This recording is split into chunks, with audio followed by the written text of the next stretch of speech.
الحمد لله وكفى والصلاة والسلام على عباده الذين اصطفى خصوصا على سيدنا وسندنا ومولانا محمد المصطفى صلى الله تعالى عليه وعلى آله وأصحابه ومن والاه أما بعد أعوذ بالله من الشيطان الرجيم بسم الله الرحمن الرحيم قال الله تبارك وتعالى في القرآن المجيد والفرقان الحميد إن الله لا يغير ما بقوم حتى يغيروا ما بأنفسهم صدق الله مولانا العظيم إن الله وملائكته يصلون على النبي يا أيها الذين آمنوا صلوا عليه وسلموا تسليما اللهم صل على سيدنا ومولانا محمد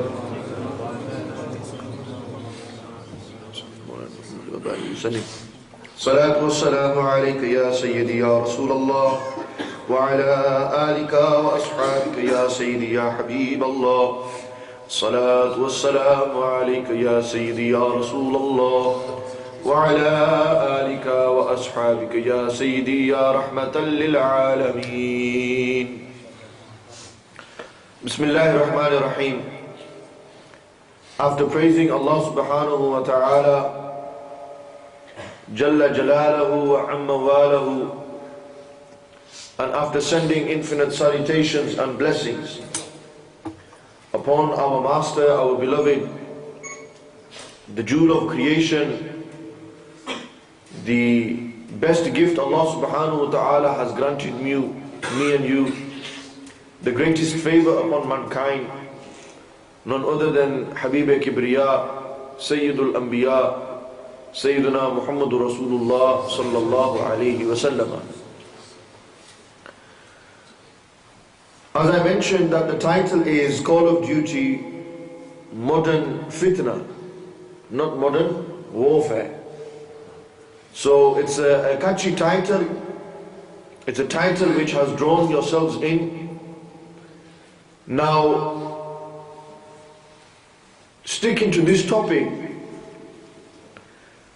I feel that the first part of this title, Call of Duty, is a wake-up call to me and you, young brothers and sisters growing up in Blackburn.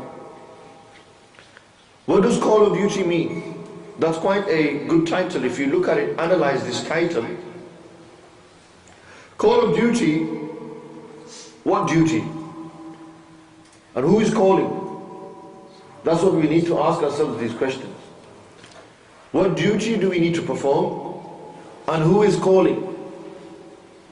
Now, this in itself is one subject and topic. And then the most relative part of this title is modern fitna.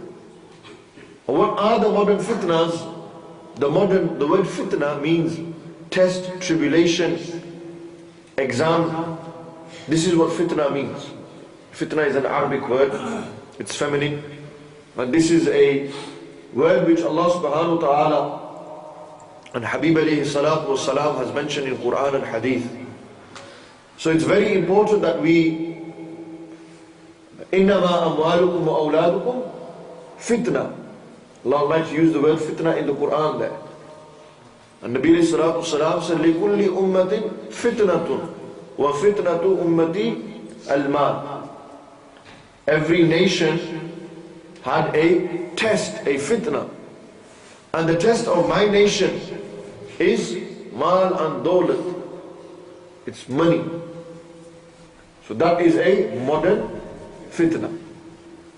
And then there are other fitnas such as football, if abused, music, which is a fitna, open and illicit and illegal relationships, a fitna, the increase of abuse and usage of drugs and alcohol, a fitna, relationship problems within families have become fitna, brothers not talking to brothers has become a fitna, sisters not looking at sisters, their own family members cutting off ties with them, These are fitnas and modern trials and tribulations that me and you are facing in the 21st century.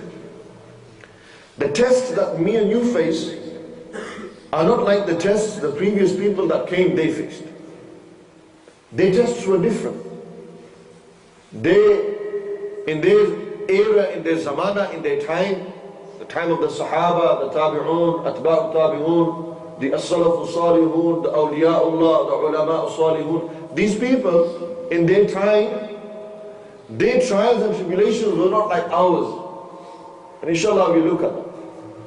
And we look in detail into that, how they had fitnas in their time, and how today we have fitnas in our time. And what's the solution? What are the solutions? You see, many talks of mine I have addressed the issue. I've spoken about the issue. I've made people aware. To get people aware and realize that these are problems, these are difficulties, situations that me and you are facing. But what are the solutions to get out of those difficulties? What do we need to go back to? What's the core? What's the root? What do we need to go back to? Inshallah, we will look at that today as well. But if we look at the first part of the topic, which is call of duty, who is calling and what is the duty? Analyze this title in this angle, from this aspect. Look at it from this perspective. Who is calling me and you? And we will say, in this 21st century, me and you, Shaitan calls us more than our deen. And those who are not on the deen, this might be appropriate to them. This might be suitable for them. Why? Some lad who's not on the deen, who's not reading namaz, who doesn't fast, who doesn't perform hajj, who's not doing none of these. He's lost in the dunya, chasing after women, interested in drinking, driving. He's into all these worldly matters. Who's calling him to that? Who's inspiring him? Who is inciting him into that direction? Who's pushing him towards there? These young lads who are growing up, who's pushing them towards that direction? You will have Shaitan, the followers of Shaitan, min al-jinni wal-ins, from amongst the jinnat and mankind. You will find Shaitan, he comes in human form. He comes in the form of technology. He comes in the form of a billboard. He comes in the form of everything around you. He's there. He's in your face. He's tempting you. He's pushing you. Go for it. Do it. Nobody is looking. Khair. That's what he does. That's how he tempts you. Takes the haya out of your heart. Removes the modesty from you. Removes the decency from you. And when modesty and decency is removed, then the person enters into an immodest state. He becomes indecent. He has no haya left. And when there's no haya, he becomes blinded. He becomes blind. When he has no decency, when he cannot differentiate from halal and haram, when he cannot differentiate from what is right and what is wrong, when he can't differentiate from what is good and what is bad, that's when he gets into this state. Then he's in the state of, he's in immodest state. He's become indecent. He enters into what you call a ghafrat. He becomes heedless. And when he enters into the heedless state, then he's lost. He becomes ghafil. And when a person is ghafil, he enters into darkness. And when a person is in darkness, what can he see? He can't see nothing around him. And Shaitan, darkness is attributed to him. Darkness is attributed to Shaitan. And when you enter into a dark state, there's fear. But the person who's lost in the dunya, he lacks fear. He's fearful, he's lawless, he'll break the laws, he'll drive speeding, he'll do all the haram, he don't care. He'll do all the bad stuff, he'll pick up, he'll drop off. He'll lick a zoo, he'll smoke it. He'll do that, that's minor to him. He'll walk into a shisha bar, and he'll walk there, he'll sit around, he'll sit on a table with somebody who's not even lawful for him. He'll walk into restaurants and pubs and clubs, and he'll freely mix with people. When he has no haya left, when he has no modesty left, then he enters into this state. And when he's in this state, he's so lost and absorbed in the dunya that even when the call of Islam comes, when the call of Allah and His Habib alayhi salatu wasalam comes, he cannot answer this call. He doesn't know how to answer the call.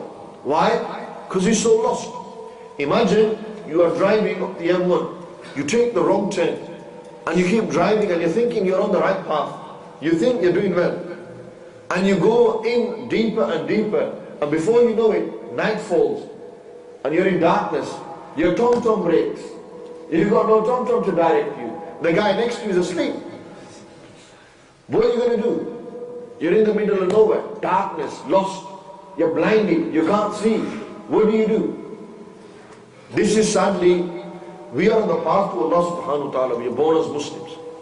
We are on this path. We as children were growing up. We were pure, ma'soom, we were sinless. And then we became mukallaf, we became into the age of accountability. We became accountable.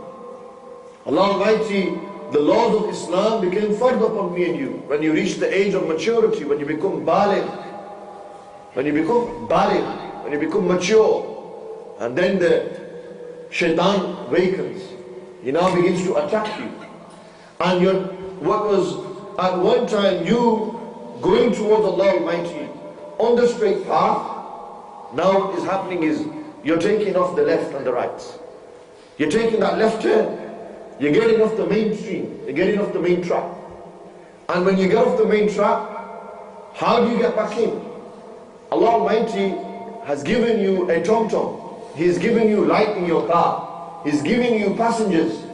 And those people, or tom-toms, these means, time and time again, they're saying, look, take the next left, get back on the straight path. Take the next right, get back on the straight path. But we are ignoring the tom-tom. We are ignoring the signs. We think, yeah, bro, we're alright. We're enjoying ourselves, Imam Sahib. I'm 20 years old. I'm growing up, yeah, let me enjoy myself. Maze kari rahe hain. We're going to the park, there's a fair going on. Khair, no problem. This is what's happening today.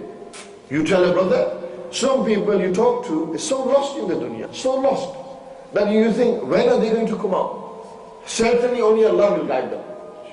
Then there are some people who you have hope. There's a chance, there's a possibility he might change. There's an inkling. There's something that you see in him. Brother, you got potential. You're 15 years old, you can do it. You're at that age where you can make that change. They're alright. They're at the age, you know, when that guy, 30, 40 years, all his life he's been doing is buying and selling haram cars, and he's been doing haram. The guy has been dealing in drugs and alcohol. The guy's been in the bad society, bad crowds. He's been sleeping around. He's been freely going into brothels. He's been doing all this haram. He drinks alcohol. He's at the age of 40. The guy doesn't know how to get out. What chance and what hope does he have? The one who's 15, he changes now. There's an opportunity. There's a chance for him. His life might turn out good. There's an opportunity for him now. He can become a better person. But how many of us want to become? And I'm not saying that when you're 40 there's no chance to change. Allah guides who He wills. Even on your deathbed, Allah might give you the ability and tawfiq to read the kalima La ilaha illallah Muhammadur Rasulullah sallallahu alayhi wa sallam sincerely, and you will be entered into paradise. Allah knows best. But how many of us are on that line? How many of us are thinking like that? How many of us are, when Allah and His Habib alayhi salam is calling me and you, how many answer this call? How many of us are ignoring this call? Do you not think when the azan is called, Allah Almighty is calling you? Rasulullah is effectively, they are calling you. What does the azan say? Look at that. Allah Almighty in the azan said, Allah Almighty taught Nabi alayhi salatu wasalam or Sayyidina Jibreel, the azan, look, Allahu Akbar, Allahu Akbar. Allah Almighty is the greatest, Allah is the greatest. He's the most high. He's the biggest, the most big. There's no one bigger than Him. There's no one greater than Him. There's no one higher than Him. His magnitude, nobody has His magnitude. His mercy, nobody has His mercy. Allahu Akbar, Allahu Akbar. Ashhadu an la ilaha illallah. I bear witness that there is no deity worthy of worship except Allah. Ashhadu an la ilaha illallah. And then Ashhadu anna Muhammad Rasulullah. I bear witness that Muhammad sallallahu alayhi wa sallam is the messenger of Allah. Allahu Akbar. There are some people They read the very same azan and they consider this is to was. They say, you know, when you speak to them, they want to prove to you that the Prophet was. They try to prove to you the Prophet was. And you know, in the Arabic language, how do you create the meaning of was? You use the particle kana. Use the particle kana. Allah Almighty didn't say, Kana Muhammed Rasulullah. Allah Almighty didn't say that Nabi alayhi salatu wasalam, Kana Muhammadun Rasulullah. Nabi alayhi salam didn't say this. Allah Almighty didn't say Muhammad was the messenger of Allah. Allah Almighty and His Habib alayhi salam said Muhammad is the messenger of Allah. In English, never mind, if they ask you, is the Prophet alive, yes or no, they pose this modern fitna. This is another modern fitna we're facing. Sadly, this is another modern fitna we're facing. Some people, astaghfirullah billah, they open the Quran just to seek out faults in the Prophet sallallahu alaihi wasallam. They open the Quran just to prove the Prophet's like me and you. They open the Quran just to prove Nabi alayhi salam is misguiding aliyah billah. And they quote the verse, look at that. They misquote this verse. They misinterpret this verse. We found you misguided. Astaghfirullah. We found you unknown, unaware of anything. And then we guided you. Ala Hazrat Azim al-Barkat, Mujaddid al-Din al-Millat, Imam Ahl Sunnah, Shah Ahmad Rada Khan, alayhi rahmatu wa ridwan. Ala Hazrat Azim al-Barkat, when doing the tafsir or the tarjama of this ayat, he didn't say, and we found you misguided. Allah Hazrat said, and we found you engrossed in the love of Allah. Allah Hazrat Rahmatullah alayhi, when fitnas of that time arose, and who misinterpreted, mistranslated the Quran, who wanted to create controversy, who wanted to divide the ummah, who wanted to misguide the people, Allah Hazrat Azim al-Barkat stood. We're going back around 90 to 100 years. A fitna in that time which continues till our time. And it's more rampant in our time. You see, I've spoken on a few fitnas there. Get back on the track. There's some people who have beards, who read namaz, who read the azan. They do all of this, but they are misguided. Look, Allah subhanahu wa ta'ala in the Quran spoke about these people. In Surah Al-Baqarah, Allah Almighty said what? Allah Almighty said, وَمِنَ النَّاسِ مَنْ يَقُولُ آمَنَّا بِاللَّهِ وَبِالْيَوْمِ الْآخِرِ وَمَا هُمْ بِمُؤْمِنِينَ. From amongst the people, there are those that say, آمَنَّا بِاللَّهِ وَبِالْيَوْمِ الْآخِرِ. We believe in Allah, we believe in Qiyamah. We believe in Allah, we believe in Qiyamah. What did Allah say? وَمَا هُمْ بِمُؤْمِنِينَ. They are not mu'mins. They are not believers. These people who say we believe, look, Allah Almighty is telling me and you that there are some people who with their tongue they say they believe, but really they don't believe. So these people exist. They existed in the Prophet ﷺ's time. They existed throughout the generations in Imam Abu Hanifa's time. They existed in Imam Malik's time. They existed in the likes of Imam Nawawi's time, Imam Ghazali's time, Shaykh Abdul Qadir Jilani's time. They continue to exist. They existed in Zaini al-Dahlan, Rahmatullah alayhi's time. They existed in Mullah Ali Qari's time. They existed, they came in different forms, different shapes, different titles. They adopted this title. The mainstream, you know that path? I was talking about the path, didn't I? And I looked at it from the angle of, there's some people, when they're born on the path, they're pure, they're clean, they're ma'soom, and then obviously when they become mukallaf, then they're accountable, they're on the path, they're going straight. And then they get into the wrong crowd and they go off the track. They get off the track. Now you will find so-called religious people, modern day fitna I speak about, who are going on the track and they're misguided.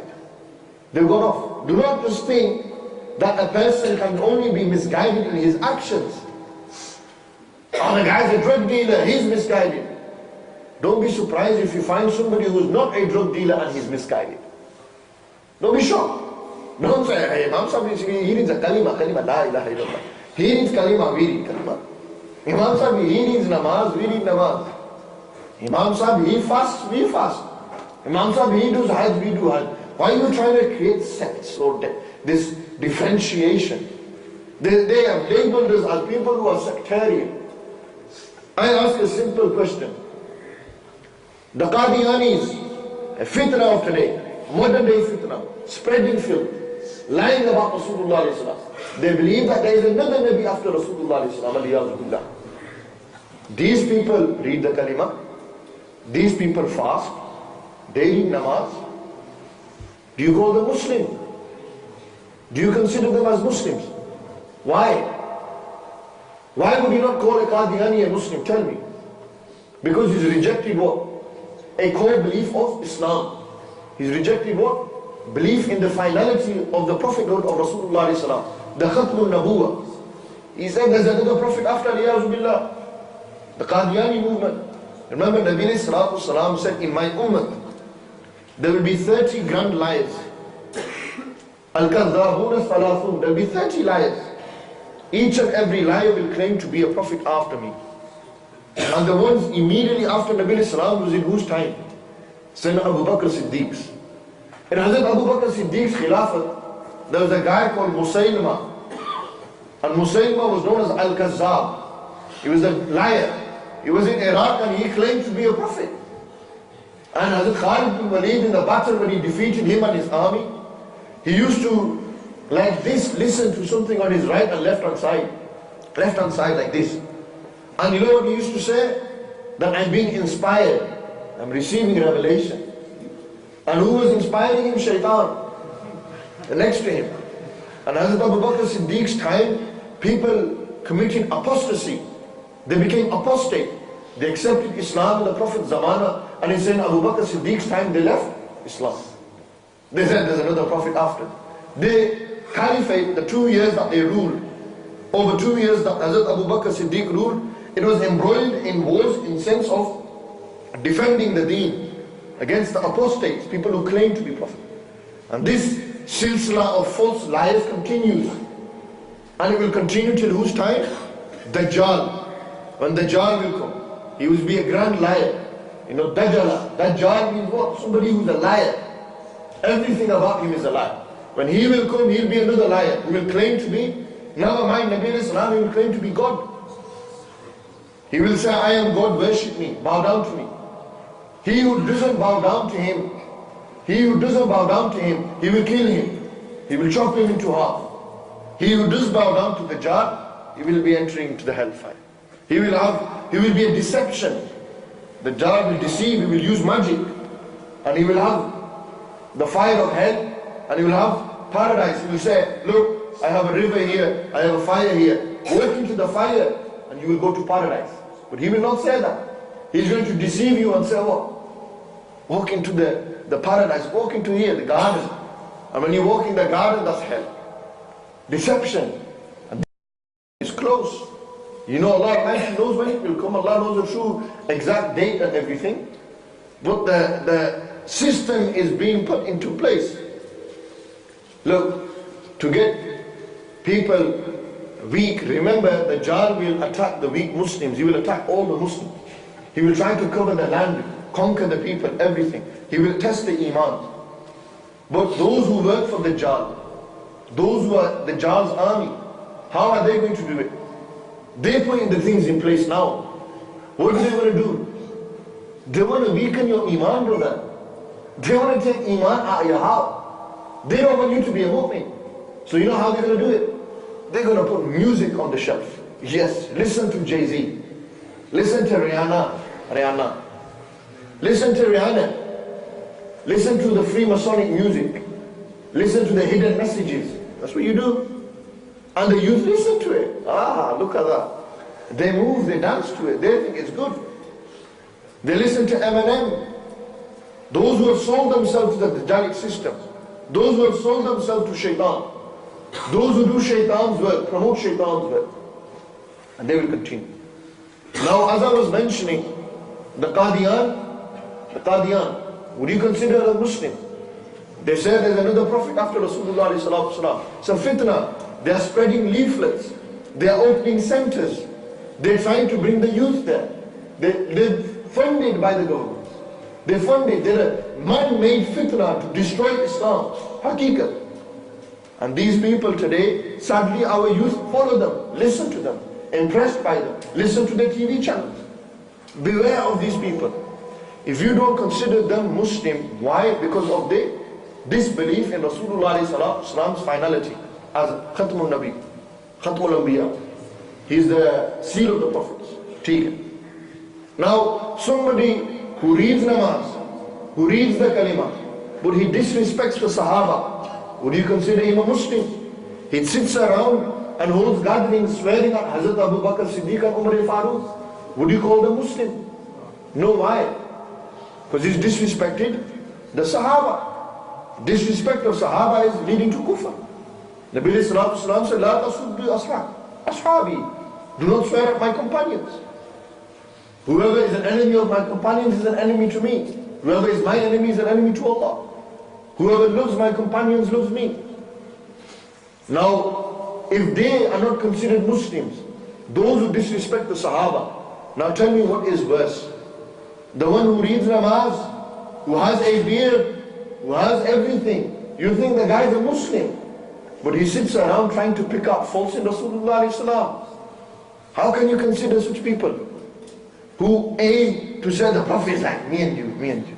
There's nothing great about Nabi al-Islam. Yeah, they were Nabi, they were the best, but khalas. They're human, nothing more. There's no Nuraniyat, they're not Hazir Nazir, they don't have ilm al-ghayb. They didn't know what was behind the door. Shaitan has more ilm al-ghayb than he. Aliyahuz billah Rasulullah. What do you say about these people? They're a modern day fitna. So do not think, if you consider the Qadiani as non-Muslim, if you consider the Rafiziyah as non-Muslim, then you should consider those who disrespect Rasulullah Islam as the worst kind. You should, khalas. Why is there leniency towards that? We love Allah and His Rasul sallallahu alayhi wa sallam. We will defend the maqam of Nabi alayhi salatu wasalam. When Nabi alayhi salatu wasalam, in the Quran he said, قُلْ إِنَّمَا أَنَا بَشَرٌ مِثْلُكُمْ Say I am a human like you. They will quote this verse to you. To prove what? Nabi alayhi salam is human. I will openly tell you, anyone who says Nabi alayhi salam does not have human characteristics and was not human, that person is a kafir. Why? He's rejected an ayat of the Quran. We accept Nabi alayhi salam as a human. They had hands, they had feet, they had... But you know whether we don't degrade Rasulullah Islam and they do, is on this point. They said their hands were like mine and your hands. Their eyes were like mine and your eyes. They had eyes like me. Hazrat Sahab, Mia, they had eyes like, they had eyes. Their eyes could see in darkness, but they could see in light. Their eyes could see in front, but they could see behind. What can your eyes see? You can just about open them. Haqiqat. I tell you openly, to limit Rasulullah sallallahu they said, look, the Prophet like me and you, me and you. Look, we accept Nabi al-Islam is human. But we do not degrade Nabi al-Islam to mine and your level. We do not compare Nabi al-Islam to me and you, to Tom, Dick and Harry, to Zayd, Bakr and Amr. We don't do that. That's not our manhaj. That's not our way. When Nabi al-Islam, this ayat was revealed, and I talk about this subject, why? Because this was one of the speaker's subject, you will not be here, so I will cover this point. This is a modern day fitna. Beware of such people. If you sit with people and they say the Prophet is like me and you, and they degrade and limit and belittle the status of Nabi al-Islam, don't sit with those people. They are not your friends. How can an ashik, how can a lover sit and pick faults out of the beloved? A lover will never sit there to belittle the beloved. A true lover will never do that. And a true lover will not attack those who love the Prophet sallallahu alaihi wasallam. I tell you, there are speakers out there who openly curse Allah Hazrat. Halanki, if they read the life of Imam Ahmad Rada Khan, even the enemies of Allah Hazrat understood his maqam that he was an ashik. He was a lover. And a true muhib of Rasulullah Islam will love those who love Nabi alayhi salam. Those who look, and don't look at the appearance, don't think, look at that. You can read the kalima, you can believe in Allah, you can, with the tongue you can say, what is Iman? What is the dawlat of Iman? What does Iman mean? Does anyone know? It means at-tasdeeq, iqrarun bil-lisani, وَتَصْدِيقٌ بِالْقَلْبِ. إِقْرَارٌ بِالْلِسَانِ. You say it with the tongue. وَتَصْدِيقٌ بِالْقَلْبِ. You verify in the heart. Let me be open. I don't know what's in your heart. I don't have this knowledge. This is not in my knowledge. I don't want people to think that I'm accusing. I don't know what's in your heart. But your actions and words speak louder. Whatever's in your heart, if you're an ashik, then why do you say the Prophet's like me and you? Why is your tongue coming out with this disrespect? Why are you trying to limit the Prophet ﷺ? That gives me an inkling towards what is in your heart. It gives you an inkling. You can make a faint judgment of this. That what you will know, and you can know the intention of someone through his wording. That's what's happening today.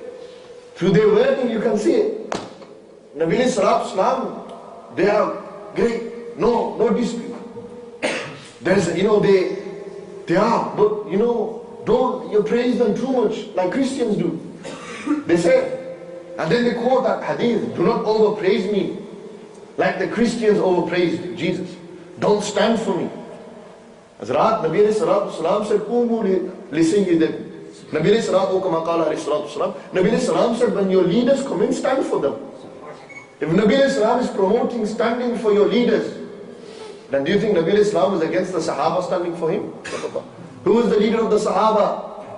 Nabi Sallallahu. These Sahaba, when they heard this ayat of the Quran, they see Nabi Sallallahu is fasting 4 days, 5 days, 6 days. Some ulama have written 40 days Nabi Sallallahu fasting. Continuously. Sahaba said, Ya Rasulullah, you fast, we will fast. They began to fast. Constant fasting. 2-3 days went by. Nabi Sallallahu seen the surah, the description of the Sahaba changed. Hadith is mentioned in Bukhari, Muslim, Tirmidhi. Nabi Sallallahu called the Sahaba and said, Ayyukum mithli. Lastu ka hayatikum. Lastu ka ahadim minkum. Ayyukum mithli. Who's like me? Brothers and sisters, bring me one Sahabi who said, Ya Rasulullah, I have eyes, you have eyes. Ya Rasulullah, I have a nose, you have a nose. Nabi Sallallahu said, who is like me? No Sahabi said, Ya Rasulullah, you see, we see. Bring me, which Abu Bakr Siddiq said that? Which Umar Farooq said that? But you know Abu Jahl used to say that. Abu Jahl used to say, he sees. Aaj bhi Abu Jahl hai na. Today you find Abu Jahls around as well. Who with their tongue they say one thing, in their heart there's another thing. And Allah Almighty, Nabi Sallallahu said, Ayyukum misli. Who is like me? Tell me. Lastu ka ahadim minkum. I am not like one of you. And then the Sahaba were amazed. They knew Nabi Sallallahu is not. Why? Nabi Sallallahu said, when I sleep, Allah Almighty gives me food and drink. Who gets this? Nabi Sallallahu said, my eyes are closed but my heart never sleeps. They knew what is around them even when they're asleep. Even when their eyes are closed. Nabi Sallallahu is always in a wakeful state. They always know their surroundings and events. Ayyukum mithli, who is like me? And today, they say we follow the Sahaba. Akhi, give me Sahaba. Tell me what the Sahaba did. Which Sahabi said the Prophet is like me and you? You talk about Sahaba. Which Sahabi said the Prophet is like me and you? Tell me. There's not a single Sahabi that said Nabi Sallallahu is like me and you. But there were some gustahs who existed in that time. Those who disrespected Nabi Sallallahu, and Nabi Sallallahu is distributing wealth. And you know what he said? He said, Ya Muhammed, aliyazu billah. He said, be just, you're giving, be just in how you distribute. You're doing injustice. Allahu Akbar. He is saying, Zul Khawasra at-Tini, okay, you are unjust in the way you distribute. And then those Sahaba, those Ashiks didn't tolerate disrespect. And you know which Ashik stood at that time? What's his name? Hazrat Umar Farooq. They quote Hazrat Umar Farooq. They talk about Umar Farooq. Hazrat talk about this aspect of Umar Farooq. Okay, when a gustah did gustaki, who used to stand? Hazrat Umar. And Hazrat Umar would have one answer for the gustah. Execution. Khalas, off with his head. That person is not worthy of living if he disrespects Habib Kibriya. He has no opportunity, there's no need for him. All his a'mal are destroyed. Why? Because he disrespected Nabi Sallallahu. and disrespecting Nabi sallallahu alayhi wasallam, whether that is the Masjid al-Nabawi, whether that is the Na'alayn al-Sharifayn, whether that is the Prophet sallallahu alayhi wasallam's hair, whether that is anything, the Sahaba, the Quran, the Ahlul Bayt, anyone who disrespects anything attached to Nabi alayhi salatu wasalam, those people are not worthy for no respect from me and you. I'm telling you clearly. If you commit treason, if you go against the monarchy, what will happen? What's going to happen? You will be imprisoned, execution. And who's the greatest? Is there anyone greater than my Habib alayhi salatu wasalam? So how can we tolerate? If somebody swore at your mother and father, you would chop their head off, you would hit them, you would beat them up, you would disown them, you would break family ties with them. But somebody is disrespecting Nabi alayhi salam and, oh yaar, don't worry, he reads the kalima, he reads the kalima. What kalima is he reading? It's just rhetoric. Allah says in the Quran, وَمِنَ النَّاسِ مَنْ يَقُولُ آمَنَّا بِاللَّهِ وَمَا هُمْ بِمُؤْمِنِينَ. They say we believe in Allah, we believe in the day of judgment. وَمَا هُمْ بِمُؤْمِنِينَ. They don't believe. يُخَادِعُونَ اللَّهَ وَالَّذِينَ آمَنُوا وَمَا يَخْدَعُونَ إِلَّا أَنفُسَهُمْ وَمَا يَشْعُرُونَ. Allah Almighty continue to further explain. They try to deceive Allah and the believers. They try to deceive you. So they say, we follow Imam Abu Hanifa. We follow the Hanafis. We are Maturidi. We are Ash'ari. We are like this, Hazrat. We are like Hukum, we read namaz, we do this. Hakikat. We believe in the kalima, you believe. We fast, you fast, brother. There is no difference. They try to deceive Allah and the believers. وَمَا يَخْدَعُونَ إِلَّا أَنفُسَهُمْ وَلَا يَشْعُرُونَ. They don't deceive nobody except themselves. Their own deception. They don't even understand. They have no shu'ur of this. They can't even comprehend this. Then Allah said in the Quran, فِي قُلُوبِهِمْ مَرَضٌ. These people who with their tongue they say we believe in Allah and His Rasul. In their hearts there's disease. There's a disease in their hearts. فَزَادَهُمُ اللَّهُ مَرَضًا. Allah will increase this disease. What disease? Their hearts are beating 70 beats per minute. It's a normal heart, open his heart is saying. What disease is Allah talking about here? Allah said in the Quran, فِي قُلُوبِهِمْ مَرَضٌ. There's a disease in the heart. What disease? Tell me. Which disease is Allah talking about here? There's not disease in their aqaid. There's corruption inside their belief system. They have deviated from the straight path of the Ahlul Sunnah. That corruption inside the belief system. فِي قُلُوبِهِمْ مَرَضٌ. There's marad. There is disease inside them. فَزَادَهُمُ اللَّهُ مَرَضًا. Allah increases this disease. And Allah Almighty increases it. وَلَهُمْ عَذَابٌ أَلِيمٌ بِمَا كَانُوا يَكْذِبُونَ. For these people there will be an eternal punishment. For what? They lies. They try to deceive you by saying, Nabi Islam is great, but at the same time, they limit Rasulullah sallallahu. They say it's like me and you. I pick a qasam by Allah subhanahu wa ta'ala. I sit in this masjid. I swear by Allah Almighty, Nabi Islam is not like Allah Almighty. Nabi Islam is nothing compared to Allah Almighty. If I said Nabi Islam is like Allah Almighty, I'm a mushrik. Nabi Islam is not. Allah Almighty is unique. Wahdahu la shareek. There is no associate to Him. He is azali, abadi, sarmadi, qadeem. He is eternal. Awwalun bila ibtida, akhirun bila ibtida. He is the first without any beginning. He is the last without any end. Allah Almighty is eternal. His sifat are eternal. His kalam is eternal. There is no doubt. Nabi Islam is hadith. Nabi Islam has a beginning. Nabi Islam has an end. Nabi Islam is muhtaj. Nabi Islam depends on Allah Almighty. Allah Almighty is ghair muhtaj, independent. Nabi Islam is mahdood. They are limited. Allah Almighty is ghair mahdood, unlimited. There is no restriction to Allah Almighty. So what shirk have I done then?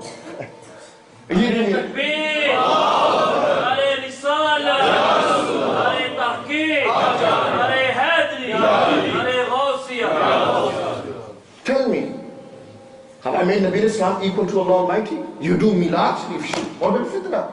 They write articles, they write leaflets to tell you brothers and sisters in universities that milad karna bidat hai, shirk hai, shirk hai. What shirk? What grounds are you accusing this of shirk? Does Allah have a birthday? No. Allah has no beginning. There is no birthday for Him. That proves Tawheed of Allah. That proves the oneness of Allah Almighty. How are we making Rasulullah Islam equal? What is shirk? Shirk is when you make something or somebody equal to Allah Almighty. Nabi Islam is not equal to Allah Almighty. Nabi Islam is not an associate of Allah Almighty. There's nothing. We don't make Rasulullah Islam equal to Allah subhanahu wa ta'ala. There's no doubt Allah Almighty is the one who gives. But when He gives on the hands of those who are the most beloved to Him. And who is the most beloved? Rasulullah sallallahu alayhi wa sallam.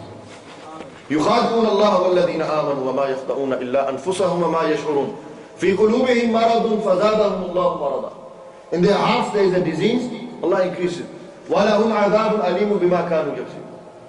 And further on in the same surah, in Surah Al-Baqarah, Allah says, صُمٌّ بُكْمٌ عُمْيٌ فَهُمْ لَا يَرْجُونَ. Deaf, dumb and blind. Why? They started on this path. Boom, misguided. Modern day fitnas, you see it everywhere. Today it's open. People openly limit the maqam of Rasulullah.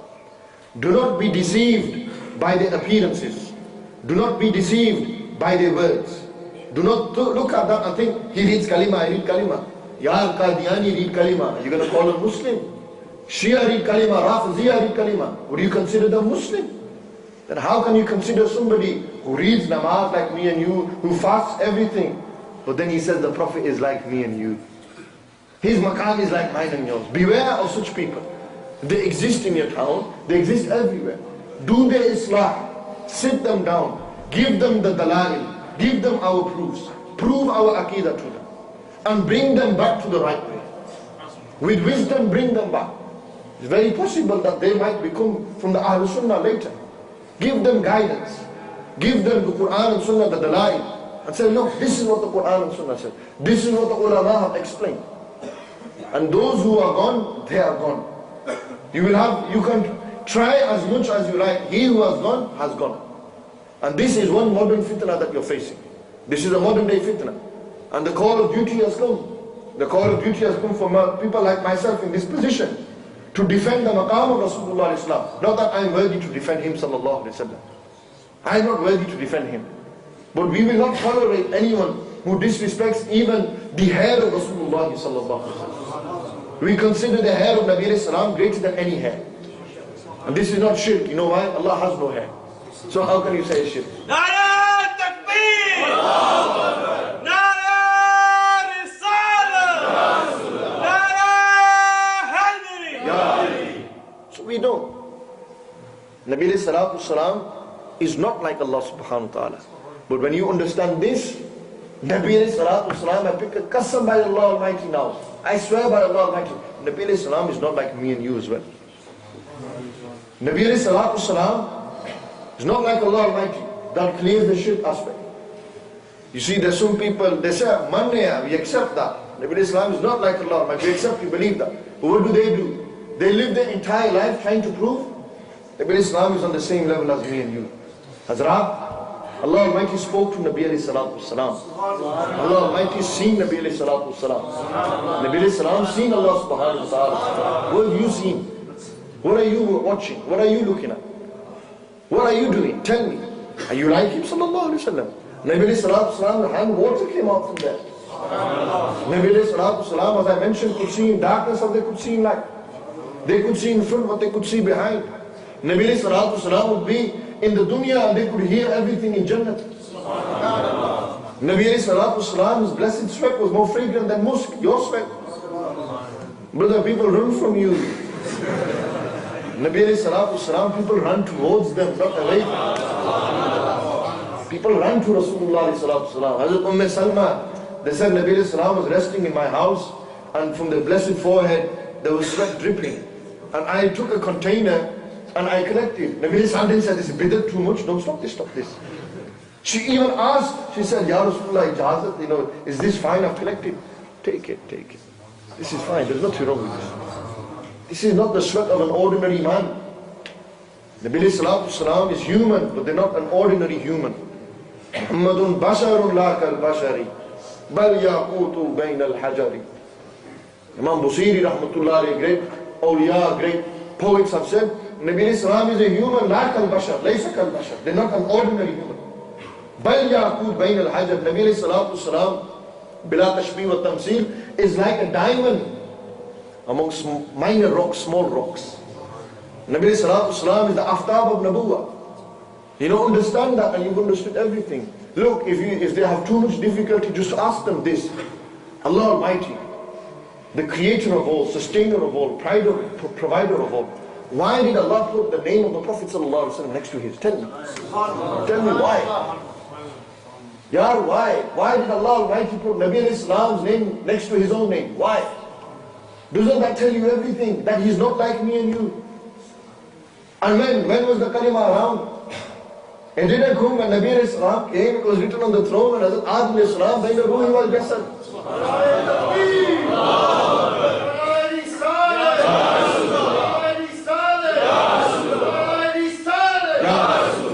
Nabi Islam is not like me and you. Modern day fitna today, they take the teachings of such individuals who their own father and brother put kufr upon. Such individuals who are misguided. And today his chele continue. They misguided and are misguiding. Beware of these misguidance. This is a modern day fitna that you are facing, that me and you are facing. The Prophet ﷺ is not like me and you. You find somebody who tries to prove this, do the islah, hold them, sit them down, give them the dalail, open Shama'il al-Tirmizi, open the books of Siyar, open the books of Manaqib, open them, prove to them, look, Nabi ﷺ is not like me and you.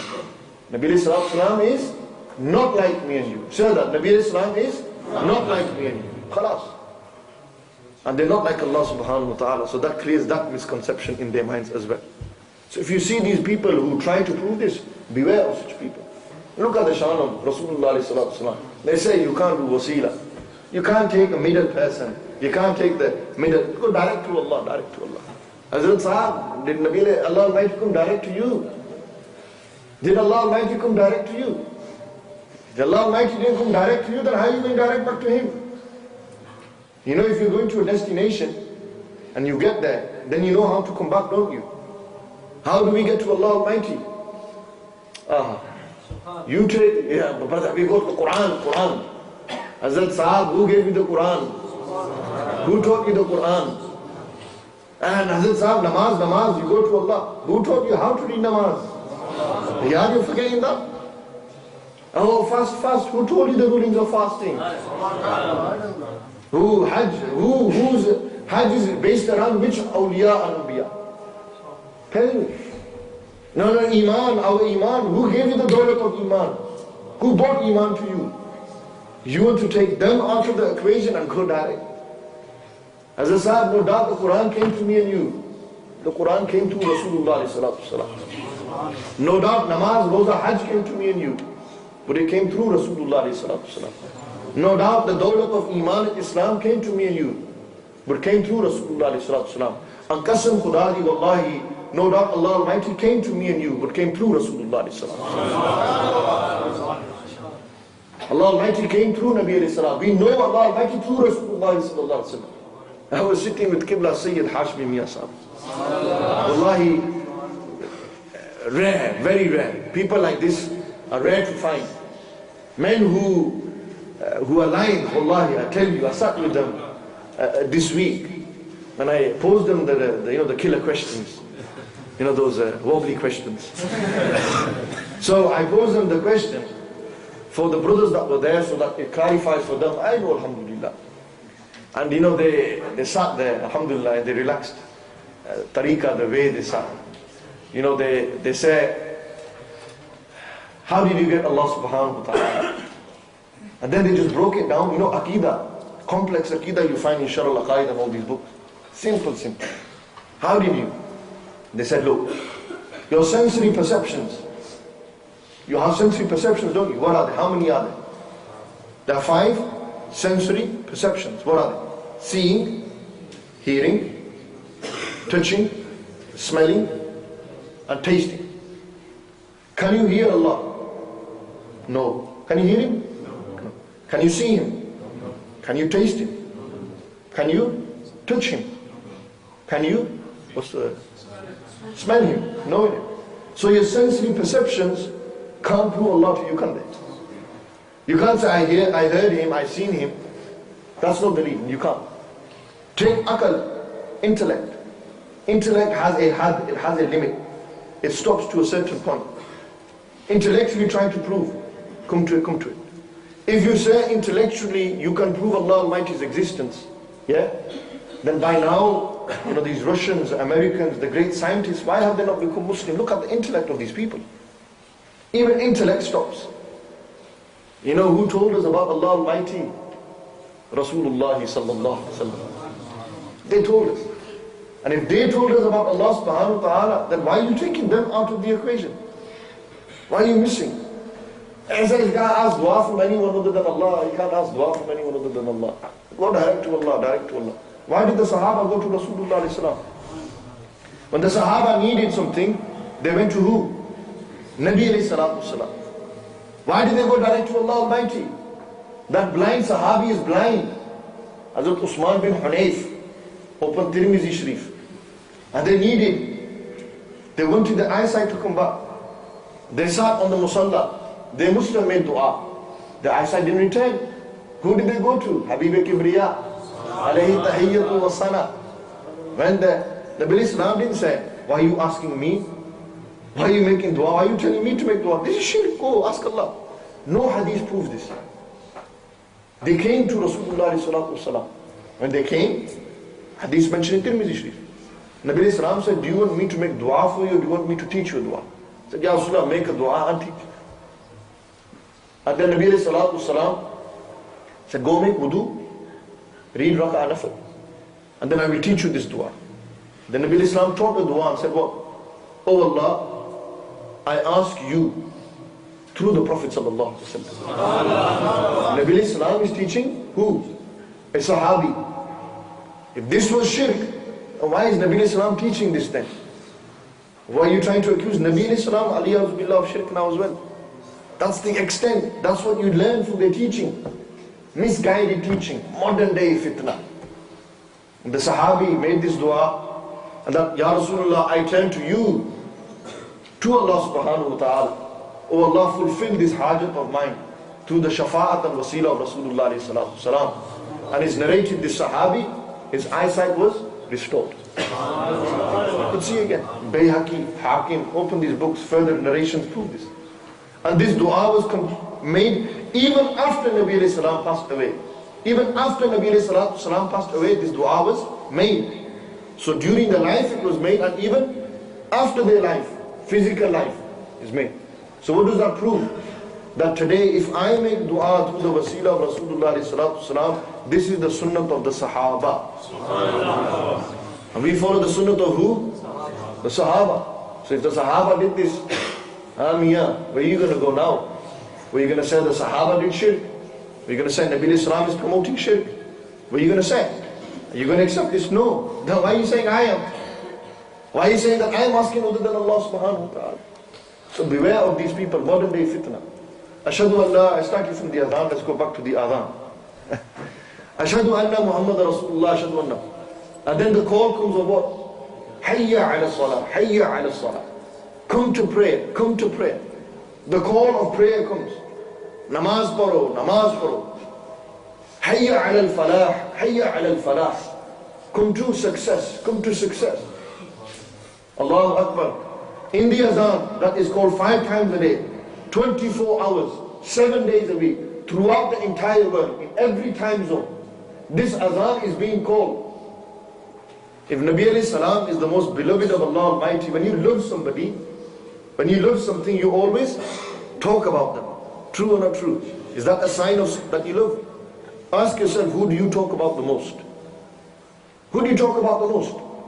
If you're a true ashik of Rasulullah alayhi salam, of the Sahaba, of the Ahlul Bayt, then you will talk about the Sahaba, the Ahlul Bayt, and Rasulullah alayhi salam. Your whole life will be lived. You'll be living on this principle that the one you love is the one you talk about. And you want your beloved to be remembered. And look at that. 24 hours, 7 days a week, in every time zone, all around the world, in every country, the adhan is being called. When you get ashhadu an la ilaha illallah, Allah Almighty loves His Habib and said, mention Ashhadu anna Muhammad Rasulullah. Mention that as well. If you don't mention Ashhadu anna Muhammad Rasulullah, you have no azan. Hazrat, you try to stop the zikr of Rasulullah and Allah put the zikr in the azan. You try to stop the dhikr of Rasulullah and Allah said, when you sit in tashahhud, say at-tahiyyatu lillahi was-salawatu wat-tayyibatu. All tahiyyat, all praise, all salutation, durood, all salawat, all supplication, everything is lillah. And then Allah said what? As-salamu alayka ayyuhan nabi. Salam be upon you, O beloved messenger. If you don't mention this, you have no namaz. So what are you going to do? Take this out of your namaz now because you don't like talking about Rasulullah. You have to mention this. If you don't mention this, then there is no azan. There is no namaz for you. There is no azan. So as much as you're trying to stop the dhikr of Rasulullah, you're doing it yourself, brother. You're a hypocrite to your own belief.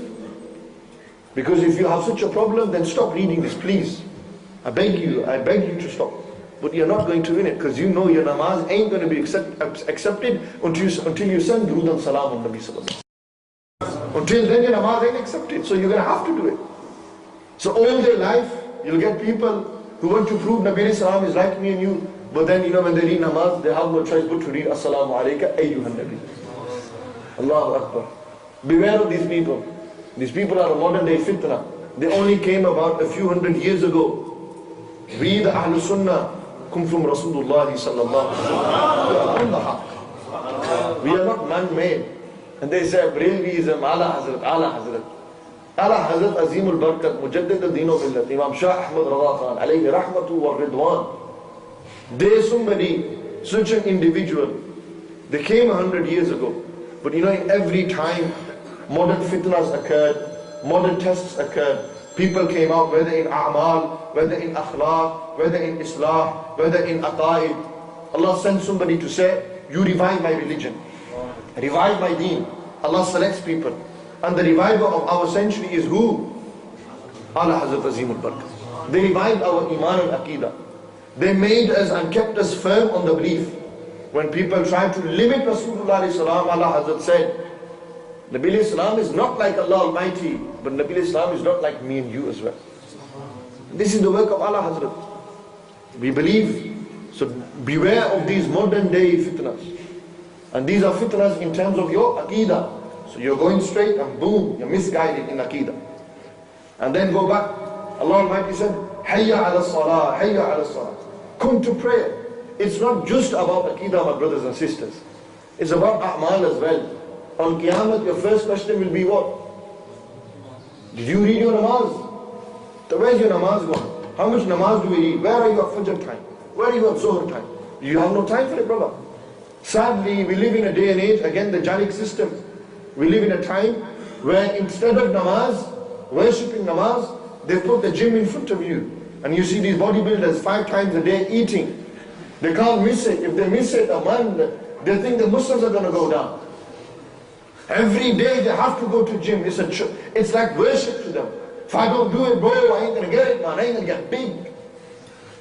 Look at that. Look, to misguide you, to take you off the path of Allah, to Allah subhanahu wa ta'ala, what do? They go to the gym. Train. It's misguiding, distracted you. People, what has distracted you from Allah? These are things that are distracting you from Allah. The friends of Allah Almighty, the pious people, these distractions don't distract them. Football, it distracts me and you. Haqiqat. Football distracts me and you. Alhamdulillah, Allah has honored you that you are sat here not watching Manchester City win the title. You're very lucky. Allah has honored you. There's people out there watching the football matches. The final day of the Premier League, 1966, Man City might win. Roberto Mancini's doing it. Tore, MashaAllah. Rick the brother, alhamdulillah, on live television, champagne bottle, he says, no, I'm a Muslim. He said, I'm a Muslim, give it to Jolie and let's go. How many today do you see? That gives a good image of our deen. He's given a good image. At least they'll say, look, there's People with high level money, alhamdulillah, the iman is still intact. I've seen pictures of friends who are studying in Jamia with, outside masjid on the day of Jummah, standing with Yaya Tore and Kolo Tore reading Jummah with them. Where are those people gone, these role models, true inspirations? The people of Allah subhanahu wa ta'ala, turn to them. Look at them as your role model. Namaz is so important. It's the, that spiritual pill and ecstasy. It's the thing that gives a believer energy. That's your energy, that's your food for the day. But if you stop eating food, what happens? You become weak. When you become weak, you end up dying. You stop reading namaz, you become weak. And when you become weak, in the end, your ruh will die. Spiritually, you'll be dead. And that's what's happened. They have spiritually corrupted mind and your mind, the system. And we have become distracted. We've seen the lavishness, we've seen the flashy cars, we've seen the Audi R8s, we've seen these things. And we think, boom, they've distracted me and you. This is not the purpose. That call of duty has come, man. The call is there. Allah is calling you. Every day you hear the adhan. Sadly, look at the state of our brothers and sisters. Iman illa masha'Allah. The adhan is coming on Ummah channel. Now what happens? They switch the channel. They don't want to listen to adhan. They listen to be for you. Sad. Is this how low your iman has gone? They drive past masajid blaring music. Muslims. Where's your adab gone for the masjid? This is the place of worship, house of Allah Almighty. Clean yourself, purify yourself. Have some respect inside you. Goes back to that point of what? Haya. When there's no haya, there's no iman. Iman and haya come hand in hand. Modesty and belief in Allah, His Rasul and all the articles of faith, they come hand in hand. When you take one away from the other, then you're failed, you flopped. And when you take the other away from the one, then you flop. Iman and haya go hand in hand. If you become be-haya, if you lack modesty, then there's a big problem. There is a seriously big problem occurring. And this is what we need to beware of. Such people, such individuals, such a society. You are Muslim, you are born in the 21st century, you live in the UK. You can spread Islam through your character. You can become a role model for your younger brother. At least show them an image of Islam. This call of duty, show this call. Answer for this call. And then these modern day fitnas, beware of them. And the solution, I tell you, is what? Study the deen and study the Quran and the Sunnah. And when you study Quran and Sunnah, don't study it on with Sheikh Google. Don't study it online. You know, it can misguide you. If you know it's a verifiable, it's a sound, authentic website that is from the Ahlul Sunnati wal Jama'ah, that's good. But how do you know? You can type a mas'ala in there and it could be an opinion of somebody who's not from the Ahlul Sunnah. You don't know. You don't have, your foundation is not even laid. What's the foundation of your religion? The fiqh and aqidah. The basic rulings. How many of us know how to do ghusl properly? How many of us know what the fard of wudu are? How many of us know when you travel, how much you have to travel to be considered a musafir? How many of us know how to recite the Quran properly? We should be ashamed of ourselves. Yes, our system has failed us. Our masajid have failed us. Illa masha'Allah. We've not provided good services. Our a'immah haven't done the greatest jobs. They've done their job, they've done what. We've got to where we are, but now we can make the change. We're the future, man. You should go out there, learn, study. Find a shaykh, find a scholar who is from the Ahlul Sunnah, who has changed back to Rasulullah. Sit with them, study with them, learn with them. Educate yourself. Knowledge is power. They want to make you dumbfounded. They don't want you to have knowledge. So what do? These big publication houses you'll find in Saudi Arabia, who freely publish books, they'll give you and say, look, we are from the Ahlul Sunnah, go to the works of the Ahlul Sunnah. Read the works of Imam Suyuti, Ibn Hajar Asqalani, Imam al-Nawawi. Read the works of these great ulama. Shah Abdul Haq Muhaddis Dalwi, Imam Ahmad al-Rada Khan. Read the works of these people. Study with the ulama. Study the Arabic language. Study how to read the Quran properly. How to recite the Quran properly. This is a solution. Get out of this heedlessness. Stop being lazy, man. Get out of it. Learn. If you failed in your own life, don't let your son fail. Let your son study the deen properly. Spend money into your son's education on Islam. You'll spend 40, 50 quid a week for his tuition. And that's for GCSEs and A-levels. When it comes to the Quran and Sunnah, we pay too much fees, too much fees. I'm an Imam of a masjid, I know, the complaints that come in. £20, you can't put it 25, you can just about afford this. You can afford your groceries to survive, to live, but you can't afford the knowledge to survive and spiritually live. Is that how weak we've become? Look, people are attacking tasawwuf. Again, another modern day fitna. The awliyaullah, the people of tasawwuf, suruk and tariqah. People are beginning to attack them. Attacking them such that, look, they're misguiding. They're saying, look at them, there's wailing and dancing, jumping around that they do.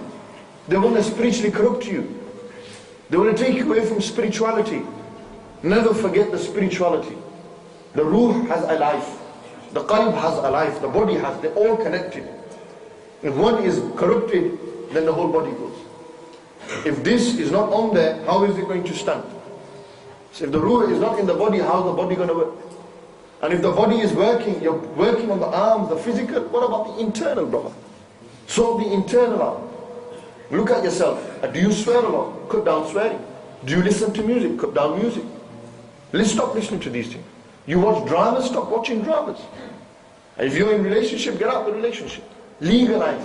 Do everything according to Quran and Sunnah. Work with the way of Allah and His Rasul and the awliya and the anbiya and the way of the ulama. Before that, you need to learn, brother. You need to study. You need to go out there. And you don't study from any Tom, Dick and Harry. You study from the correct sources, the authentic sources, the orthodox sources, the true sources that are out there. You sit with them, you study with them. And if you can't study the intricate, detailed stuff of Islam, then study at least the basics. When you wake up, what dua to read. When you go to sleep, what dua to read. These are basic things, learn them. Implement the sunnah in your life. Implement the way of Allah and His Rasul sallallahu alaihi wasallam.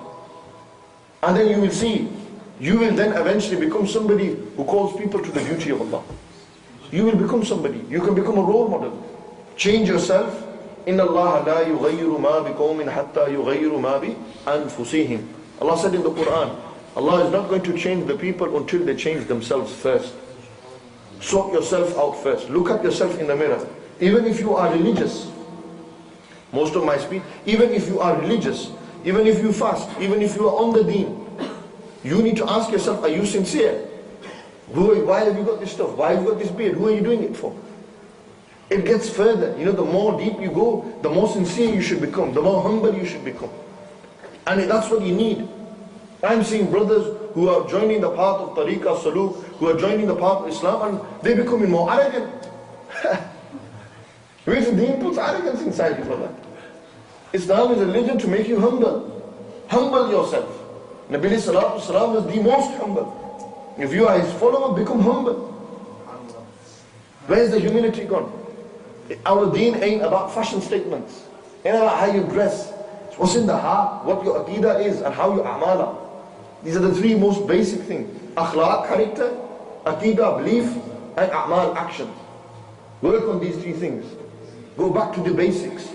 We need to go back to the basics. Learn basic Islam. Study basic Islam and slowly progress. Spend time in good company. When you're in the company of good people, the effect will run off onto you. And you will change. And may Allah subhanahu wa ta'ala give us tawfiq to answer the call of Allah subhanahu wa ta'ala and His Habib alayhi salatu wasalam. Allah protect us from the modern day fitnah that we are facing. أقول قولي هذا أستغفر الله لي ولكم وآخر دعوانا أن الحمد لله رب العالمين.